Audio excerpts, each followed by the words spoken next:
Friends, இன்னைக்கு நம்ம சேனல்ல என்ன வீடியோ பார்க்க போறோம் அப்படின்னு பாத்தீங்கன்னா, பின்னாடி இருக்க பிரியாணி குண்டால வச்சு கண்டுபிடிச்சிட்டு இருப்பீங்க பிரியாணியா இருக்கும்ட்டு.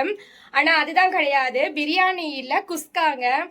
அடிக்கிற வெயிலுக்கு மழை பெஞ்சிருக்கு, இருந்தாலும் அடிக்கிற வெயிலுக்கு எத்தனை நாள் தான் பிரியாணில கறி சிக்கனை போட்டு போட்டு சாப்பிட்றது அப்படின்ட்டு நம்ம வந்து பிளெயின் குஸ்கா செஞ்சுட்டு ஃபிஷ் ஃப்ரை என்னுடைய ஸ்டைலில் நான் எப்படி ஃபிஷ் ஃப்ரை செய்வேங்கிறத நீங்கள் பாருங்கள்.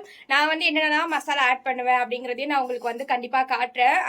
பொரிச்சதுக்கு பிறகு அது எவ்வளோ கிறிஸ்பியாக சூப்பராக இருக்குங்கிறதையும் நீங்கள் பார்த்து என்ஜாய் பண்ணுங்கள். சரி, வாங்க வீடியோக்குள்ளே போகலாம். நான் வந்து இப்போ பிரியாணி செய்யறதுக்கு தேவையானது வந்து நம்ம இந்த ஸ்பைசஸ்லாம் இருக்குல்ல, அந்த இதுக்கு பேர் என்னது, பட்டை லவங்கம், அதெல்லாம் வந்து கொஞ்சம் எடுத்து வச்சிருக்கேன். பார்த்துக்கிட்டீங்கல்ல, இந்த அளவுக்கு வந்து நான் எடுத்து வச்சிருக்கேன். இதை போட்டுட்டு வெங்காயம் தக்காளி எல்லாத்தையும் வதக்கிட்டு நான் உங்ககிட்ட நெக்ஸ்ட் என்ன பண்ணலான்னு காட்டுறேன். ஏன்னா ஆஸ் யூஸ்வல் நம்ம எப்பவுமே பண்றது தானே, வெங்காயம் தக்காளி எல்லாம் வதக்குறது தானே, இதெல்லாம் எல்லாருக்குமே தெரியும். அதனால நான் இதெல்லாம் வதக்கிட்டு பிறகு நான் எப்படி செய்யறேங்கிறத பார்க்கலாம். ஓகேவா? அது பக்கம் பாத்தீங்கன்னா வெங்காயம் வதங்கிட்டு இருக்கு. நடுவுல வந்து மாம்பழம் கிடைச்சிச்சு. பசங்க வந்து எனக்குன்ட்டு ஒரு பீஸ் எடுத்து வச்சிருந்தாங்க.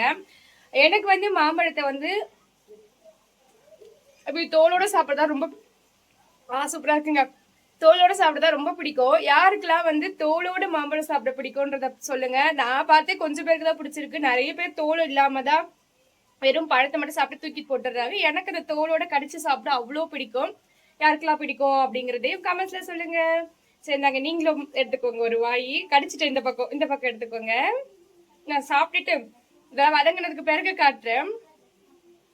தக்காளி எல்லாம் வதங்கிடுச்சா? நான் தக்காளி வதங்கிறத காட்டல நினைக்கிறேன். தக்காளி எல்லாம் வதங்கிடுச்சு. ஆல்ரெடி நான் வந்து கொஞ்சமா புதினாவும் கொத்தமல்லியும் லைட்டா தூவி இருக்கேன். இதையும் போட்டு நல்லா ஒரு பரட்டிக்கிறேன்.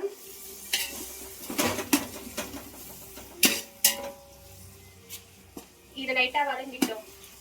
வதங்குறதுக்கு நம்ம தயிர் ரெடி பண்ணி தயிர் போட்டுக்கலான்னு ஊத்திக்கிறேன். 1 கிலோ பிரியாணி செய்யறோம் இல்லையா, அதனால கொஞ்சம் எக்ஸ்ட்ராவே தயிர் ஊத்திக்கலாம். தயிர் ஊத்திட்டு அதை நம்ம நல்லா கலவிக்கலாம். ஒரு 5 ஸ்பூன் வந்து இஞ்சி பூண்டு பேஸ்ட் போட்டுக்கலாம். இது ஆல்ரெடி நான் போட்டதுதான். ஆல்ரெடி ஒரு 2 போட்டிருக்கேன் இல்லையா, உங்ககிட்ட ஆல்ரெடி நான் சொல்லியிருக்கேன் நினைக்கிறேன். 1 கிலோக்கு வந்து நம்ம 5 ஸ்பூன் போட்டுக்கலாம். 1/2 கிலோ செய்யற மாதிரியா இருந்துச்சுன்னா 3ல இருந்து 2 ஸ்பூன் வரைக்கும் கூட போட்டுக்கலாம். நம்ம போடுற இஞ்சி பூண்டு பேஸ்ட் தயிர்ல தான் வந்து டேஸ்ட் கொடுக்குமே. இஞ்சி பூண்டு பேஸ்ட் வந்து நம்மளுக்கு நல்லா வாசனை போற அளவுக்கு வதக்கிக்கலாம். இது பிரியாணி கிடையாது, குஸ்கா. பிரியாணி நினைச்சு ஏமாந்துருக்காதீங்க கடைசியில. சரி, ஓகே, இதை நான் வதங்கிறதுக்கு பிறகு காட்டுறது எப்படி இருக்குங்கிறது. நல்லா இஞ்சி பூண்டு பேஸ்ட் எல்லாம் வந்து நம்மளுக்கு நல்லா வதங்கிடுச்சு. பாத்தீங்கன்னாலே தெரியும் இல்லையா, வாசனை வந்து பச்சை வாசனை போற அளவுக்கு நான் வதக்கிக்கிட்டேன்னா இப்ப வந்து வெறுமிளகாத்தூள் ஒரு 2 ஸ்பூன் வெறுமிளகாத்தூள் எடுத்திருக்கேன். வெறுமிளகாத்தூள் போட்டுக்கிட்டு இதோட சேர்த்து இதையும் வதக்கிட்டு கரம் மசாலா இருக்கு இல்லையா, கரம் மசாலாவும் 1 ஸ்பூன், அது 2 ஸ்பூன், இது 1 ஸ்பூன் போட்டுக்கலாம். கரம் மசாலாவும் போட்டாச்சு. இவ்வளவுதான் போடணும். இதுக்கு வந்து நம்ம வேற எந்த மசாலாவுமே ஆட் பண்ண வேண்டாம். அந்த பிரியாணி மசாலா சொல்லுவாங்க இல்லையா, அது எதுவுமே நீங்க ஆட் பண்ண வேண்டாம். வெறுமையா வெறுமிளகாத்தூளும் கரம் மசாலாவும் போட்டாலே போதும். பாத்தீங்களா சூப்பரா. இது வந்து வதக்கிட்டேன்னா கிளறி எடுத்துட்டேன்னா இப்ப வந்து தண்ணி ஊத்தி கொதிக்க வைக்கலாம். கறி போடுறதா இருந்தா இந்த ஸ்டேஜ்ல கறி போட்டு ஒரு 5 நிமிஷம் மூடி வச்சுட்டு நம்ம வந்து அதுக்கப்புறம் தண்ணி ஊத்தலாம். கறி போடல அப்படின்றதுனால தண்ணியே ஊத்தி கொதிக்க வச்சுக்கலாம். சரிங்களா? இப்ப என்ன பண்ண போறேன்னா 3 டம்ளர் அரிசி எடுத்திருந்தேன். இருங்க காட்டுறேன் அந்த டம்ளரை. இந்த டம்ளர்ல வந்து 3 டம்ளர் அரிசி எடுத்திருக்கேன். 1 கிலோ வந்துச்சு கரெக்டா. இந்த டம்ளர்ல 3னா ஒரு டம்ளருக்கு 1.5 டம்ளர் தண்ணி வச்சுட்டு நீங்க தம் கட்டினீங்கனாலே சூப்பரா அரிசி வந்து உடையாம சூப்பராவே வரும். நான் இப்போ தண்ணி ஊத்திட்டு காட்டுறேன். சரிங்களா? உங்ககிட்ட தண்ணி ஊத்திட்டேன்னா தண்ணி ஊத்திட்டு இப்போ நம்ம வந்து டேஸ்ட் பாத்துக்கணும். எப்பவுமே நார்மலா செய்யற குழம்பை விட இதுல வந்து கொஞ்சம் கொஞ்சம் ஜாஸ்தியா இருக்கணும். உப்பா இருக்கட்டும் காரமா இருக்கட்டும், ஒரு கை ஜாஸ்தியா இருந்தாதான் நம்மளுக்கு வெந்து வந்தோடனே நல்லா இருக்கும் டேஸ்ட். நான் இப்ப டேஸ்ட் எல்லாம் பார்த்துட்டு மூடி வச்சிடறேன். கொதிக்கிற ஸ்டேஜ்ல நம்ம அரிசி போட்டா போதும். சூப்பரா வாசனை வருது. கொதிக்க ஆரம்பிச்சிச்சுன்னு நினைக்கிறேன். பாத்தீங்களா சூப்பரா கொதிக்குதா?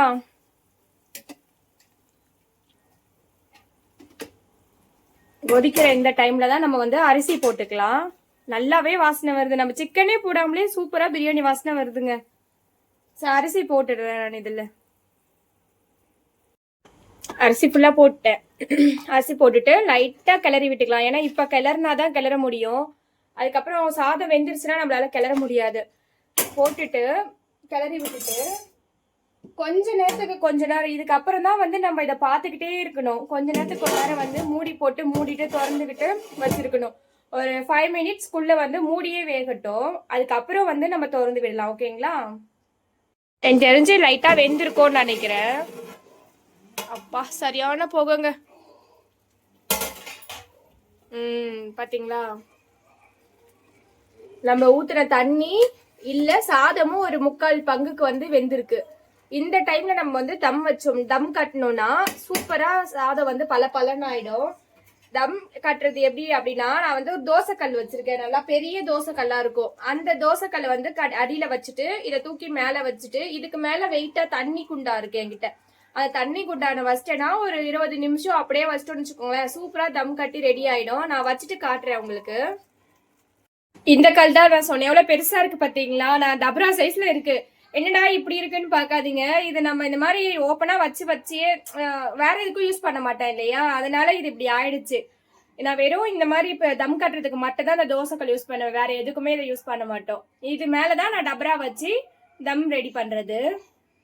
பாத்தீங்களா, கீழே தோசைக்கல், அதுக்கு மேல வந்து டபரா, அதுக்கு மேல வந்து தண்ணி. நல்லா ஃபுல்லா தண்ணி வச்சுட்டு வெயிட்டா இருக்கும். நம்மளுக்கு இங்க எதுவும் கேப் கிடைக்காது. இந்த மாதிரி வச்சுட்டு ஒரு 20 மினிட்ஸ் விட்டாலே போதும். நம்மளுக்கு வந்து குஸ்கா வந்து ரெடி ஆயிடும். இதுல ஏதாவது டவுட்னா நீங்க என்கிட்ட தாராளமா கமெண்ட்ஸ்ல கேட்கலாம். நெக்ஸ்ட் வந்து நான் ஃபிஷ் தான் ஃப்ரை பண்ண போறேன். அந்த ஃபிஷ் ஃப்ரை பண்றது எப்படிங்கிறது வந்து நான் உங்களுக்கு நாளைக்கு வீடியோல காட்டுறேன்.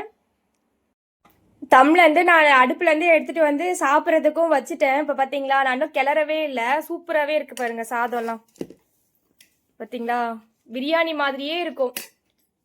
நம்மளுக்கு வந்து இந்த வெயில் டைம்ல சிக்கன் யூஸ் பண்ணாம பிரியாணி வேணும் அப்படின்னு நினைச்சீங்கன்னா கண்டிப்பா இந்த மாதிரி பசங்களுக்கு செஞ்சு கொடுங்க, நல்லா இருக்கும்.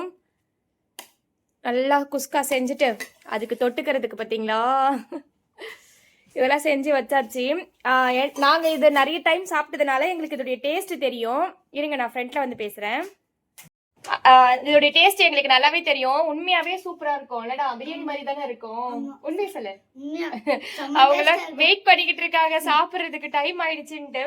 உண்மையா செம்ம டேஸ்டா இருக்குங்க. செஞ்சு சாப்பிட்டுட்டு எப்படி இருக்குன்னு நீங்களும் எனக்கு சொல்லுங்க. ஓகே, இதோட நம்ம இந்த வீடியோவை முடிச்சுக்கலாம். பாய்.